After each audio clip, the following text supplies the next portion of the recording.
जय Malhar news चॅनलच्या सर्व प्रेक्षकांना सपना चौधरीचा नमस्कार। नंदुरबार जिल्ह्यातील जिल्हा परिषद आणि पंचायत समिती निवडणुकांसाठी भाजप आणि शिवसेना शिंदे गटाच्या युतीचे संकेत आमदार चंद्रकांत रघुवंशींनी दिलेत। नगरपालिका निवडणुकीत युती न झाल्याने भाजपाचे नुकसान झाले। शिवसेनेच्या आमदार रघुवंशींचा आरोप। पक्षाच्या वरिष्ठांशी चर्चा करून निर्णय घेणार असल्याचे माजी खासदार डॉक्टर हिना गावित यांनी स्पष्ट केले आहे। सध्या निवडणुकीचे प्रकरण न्यायालयात असल्याने निवडणुका लांब असल्याचे माजी खासदार गावित यांनी सांगितले।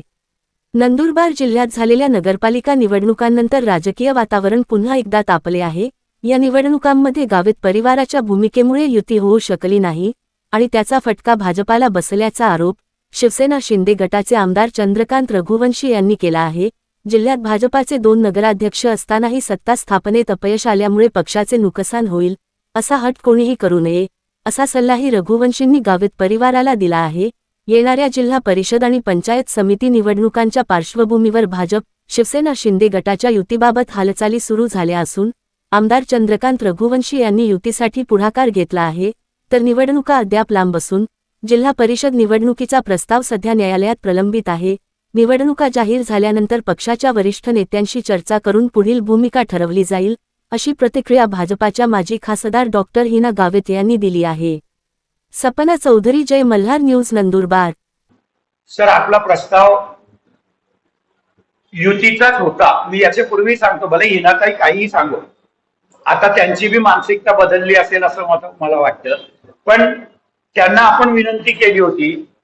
त्यांच्या कोर कमिटीचे 3 सदस्य माझ्याशी बोलत होते। एक आदरणीय राजेश दादा, विजू भाऊ चौधरी आणि माळी निलेश श्रीराम, या तिघांची माझी चर्चा झाली। या तिघांनी बोलले माझ्याशी।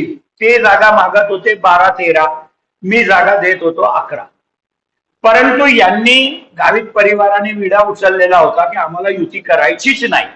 मी त्यांना 20 जागा दिल्या असत्या तरी त्यांनी नाहीच सांगितलं असतं, आणि त्यांच्या मर्यादा ठरल्या होत्या शहरामध्ये। आता त्यांच्या मर्यादेचा निकाल लागलाय। 8 जागा त्यांच्या जास्तीत जास्त निवडून आल्या आहेत, त्याच्यात बी 3 जागा आम्ही स्वतःहून त्यांना दिल्या आहेत, नाहीतर त्यांची कॅपॅसिटी 5 जागेच्या आतच होती। पण लोकशाहीमध्ये निवडून आलेल्या माणसाला अधिकार आहे, त्यांचे 8 नगरसेवक निवडून आले हे मला मान्य आहे। जिल्हा परिषद मध्ये सुद्धा शासन स्तरावरती जो निर्णय होईल, जर युतीचा झाला तरी आमची मानसिकता आहे। मला स्वतःला आदरणीय या राज्याचे लोकप्रिय मुख्यमंत्री देवेंद्रजी फडणवीस सुद्धा बोलले होते की चंदू भैया, मी त्यांना फार समजवण्याचा प्रयत्न केला पण ते समजण्याच्या पलीकडे होते, आणि म्हणूनच शेवटी नंदुरबारमध्ये युती तुटली। नंदुरबार नगरपालिकेमध्ये युती तुटेल तर पूर्ण जिल्ह्यात तुटेल हे मी पहिल्याच दिवशी सांगून दिलं होतं। 2 नगराध्यक्ष भारतीय जनता पक्षाचे असताना सुद्धा फक्त नंदुरबारच्या हट्टापायी एकही नगराध्यक्ष भाजपचा निवडून आला नाही, ही वस्तुस्थिती आहे। आणि असा हट्ट पक्षाचं जिथे नुकसान होईल कोणीही लोकप्रतिनिधीने करू नये असं मला तरी वाटतं। हे सगळे निर्णय आम्ही पक्षाच्या वरिष्ठांशी चर्चा करूनच आम्ही हे सगळे निर्णय घेतो। अजून तर जिल्हा परिषद निवडणूक लागायला बराच वेळ आहे, कारण हा विषय सध्या कोर्टामध्ये आरक्षणाचा सुरू असल्यामुळे ज्या वेळेला निवडणुका लागतील त्यावेळेला आम्ही आमच्या पक्षाच्या वरिष्ठांशी चर्चा करू आणि त्यावेळेला पक्ष म्हणून काय निर्णय होतो तो आम्ही आपल्याला सांगू।